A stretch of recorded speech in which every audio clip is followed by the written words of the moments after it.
somos Conchi y Miguel.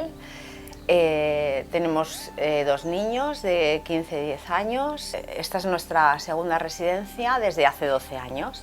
Bueno, el motivo de la venta es que no tenemos tiempo de venir. Esa es la verdad. Los niños van creciendo, tienen ya sus actividades, sus deportes, sus estudios. Y bueno, al final van pasando los meses y te das cuenta de que verdaderamente es que no puedes disfrutarla porque no tenemos tiempo, nuestros hábitos de ocio pues van cambiando. Pues la zona de día, sobre todo, porque es donde más haces vida, pues que es cocina, salón y terraza. A ver, la terraza, por ejemplo, tanto en verano como en invierno se puede disfrutar, porque da un sol increíble, el solecito este de invierno.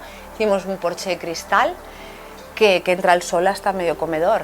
Pues la estancia durante todos los veranos con los niños, mientras han sido pequeños, y en particular ha sido una vía de escape del trabajo para la parte que me toca de ocio, porque practico deportes acuáticos y es una casa que tiene mucho espacio para guardar material de ello, y la playa la tengo súper cerca. Pues lo hemos decidido hacer con Mont Penedès porque nos lo recomendó un amigo de confianza y bueno, y queríamos que fueran buenos profesionales y que nos dieran confianza, y en este aspecto pues creo que va a ser así. Luego que es una casa que está muy bien ubicada, sobre todo, es que te está cerca de la estación de tren, tiene supermercados, el mercado, restaurantes, ocio.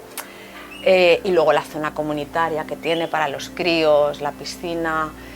La verdad es que es una casa que se disfruta mucho.